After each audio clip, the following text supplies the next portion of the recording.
Cikos, apa kabar kalian semua? Semoga kalian dalam kondisi baik-baik aja. Ketemu lagi di channelnya Savitri KWS, channelnya Wong Deso Sopo Sipanyol. Hari ini aku mau sharing sama kalian mengenai bagaimana proses aku belajar bahasa Spanyol. Awalnya pada saat aku berencana untuk tinggal di Spanyol, itu aku sempat ikut kursus bahasa Spanyol di Indonesia. Ada satu lembaga di Indonesia. Mungkin kalau sekarang udah banyak ya kursus-kursus bahasa Spanyol gitu. Tapi pada saat dulu di tahun 2014-2015 itu masih jarang banget lembaga kursus bahasa Spanyol gitu. Kayak basic-basicnya banget gitu. Ya itu juga aku udah bersyukur gitu. Basic walaupun basic banget, tapi paling enggak adalah pengenalan bahasa Spanyol.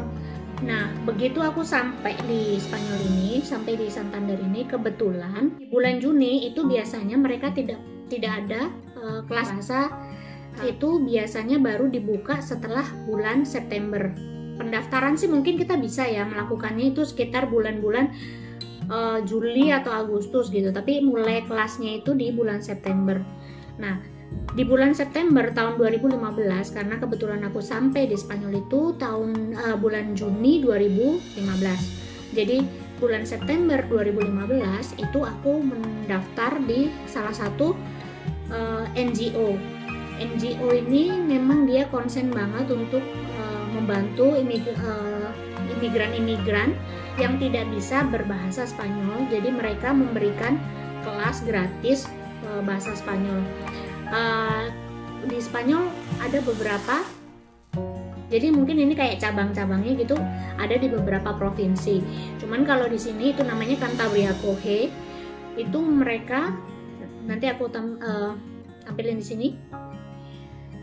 Itu mereka membantu, betulnya bukan hanya belajar bahasa ya. Mereka membantu Cantabria Coge itu membantu juga untuk orang-orang mendapatkan izin tinggal mereka atau untuk mendapatkan pekerjaan, juga membuat imigran-imigran yang nggak punya tempat tinggal pun mereka bantu. Tapi yang jelas ada syarat-syaratnya. Itu aku nggak mau bahas di sini karena aku akan fokus untuk di bahasanya gitu. Nah, terus juga ada di sini namanya Escuela de Adultos. Itu orang-orang yang maksudnya udah bukan di usia sekolah tapi kita masih pengen belajar. Itu kita bisa masuk juga ke sekolah itu. Ada di sini juga. Jadi kalau di sini itu dibilangnya Espanyol para extranjeros. Jadi belajar bahasa Spanyol tapi buat para pendatang gitu. Nah, di Escuela de Adultos itu salah satu programnya Espanyol para extranjeros gitu. Jadi orang-orang yang dari negara lain yang memang bahasa basicnya itu bukan bahasa Spanyol dan mereka bisa belajar juga bahasa Spanyol di situ gitu. Jadi kebetulan aku pada saat yang bersamaan aku langsung ngambil 2 kelas. Jadi di Cantabria Coge sama di Escuela de Adultos itu. Kalau yang di Cantabria Coge itu gratis, benar-benar gratis. Bahkan kita dikasih pulpen, dikasih buku, terus dikasih fotokopian materi gitu. Kalau yang di Escuela de Adultos itu bayarnya €1,50 untuk 1 tahun, dan itu pun kita dapat materi. Jadi setelah proses aku itu kalau nggak salah aku di situ sekitar 2 tahun ya di Cantabria Coge sama di Escuela de Adultos itu. Tapi aku merasa memang di situ grammarnya mereka mereka memberikan tapi nggak terlalu kuat gitu ya. Maksudnya grammar vocabulary itu banyak sih sebenarnya yang aku dapat dari sana, tapi aku pengen yang lebih kayak memperkuat teori gitu. Dan kebetulan untuk masalah penyetaraan ijazahku, aku memerlukan sertifikat. Sedangkan dari dua tempat itu mereka nggak ngasih sertifikat yang bisa aku pakai untuk penyetaraan ijazah. Akhirnya aku memutuskan untuk ngambil di Centro Idioma Universidad de Cantabria.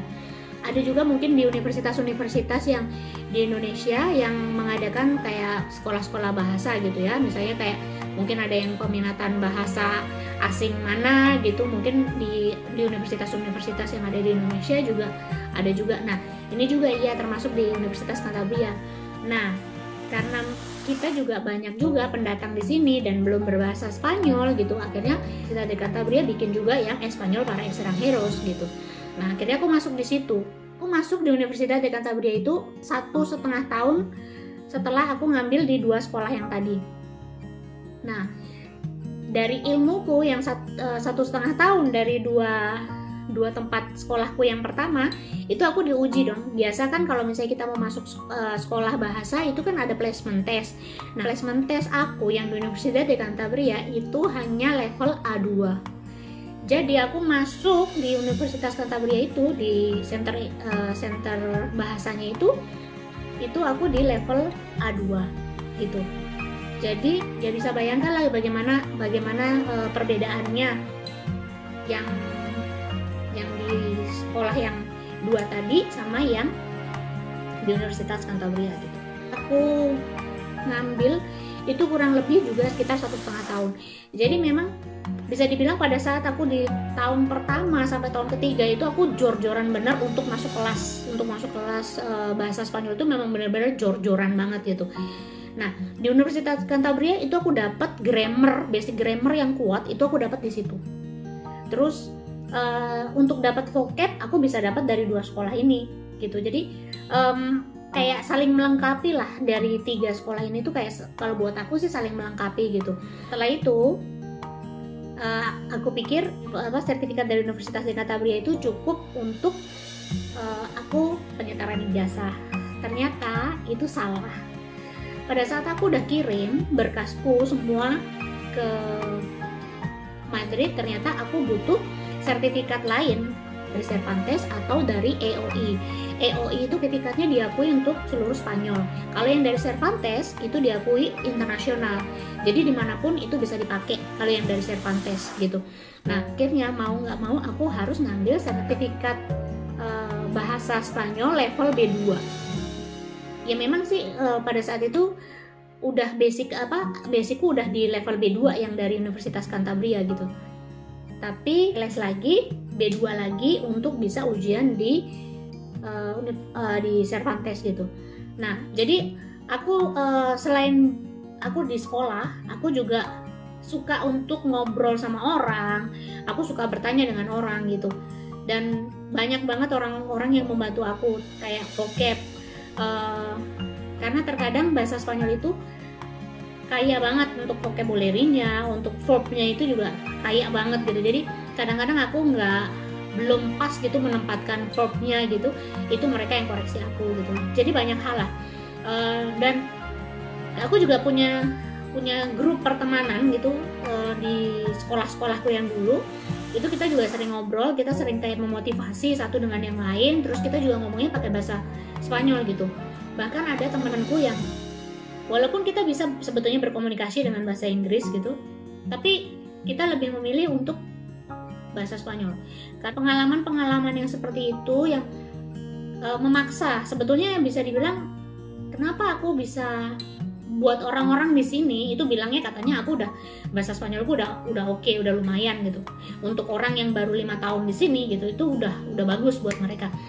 Tapi terkadang aku merasa bahwa bahasa Spanyolku tuh masih kacau gitu, masih kadang-kadang masih suka lupa katanya atau suka lupa konjugasinya gitu.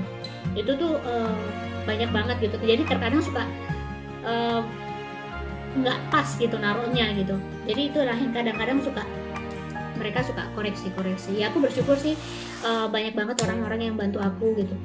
Dan aku bisa bilang sama kalian bahwa prosesku untuk belajar bahasa Spanyol itu tidak mudah, karena aku dari pagi sampai malam, bayangkan dalam satu hari aku bisa pergi ke 3 kelas. Itu malam pun aku membiasakan nulis dengan bahasa Spanyol gitu, supaya jangan hanya secara lisan tapi tulisan kita juga harus berkembang. Jadi kalau bisa maju bareng-bareng. Mungkin setiap orang punya pengalaman berbeda-beda dalam belajar bahasa gitu. Di usiaku yang sekarang ini ya bisa dibilang untuk daya tangkap juga udah mulai menurun. Jadi ya prosesnya mungkin agak lebih lambat aja gitu. sekian dulu ceritaku hari ini. Semoga kalian bisa mendapatkan sedikit informasi saya belajar bahasa Spanyolku gitu. Dan mungkin jika kalian ada pertanyaan atau mungkin ada yang kalian pengen tahu proses atau pengalaman yang aku alami selama tinggal di Spanyol ini, kalian boleh tinggalin komen di bawah, atau kalau ada ide kalian juga bisa tinggalin di bawah dalam komen. Kalau kalian suka boleh like dan jangan lupa subscribe. Sampai jumpa di video selanjutnya. Dadah.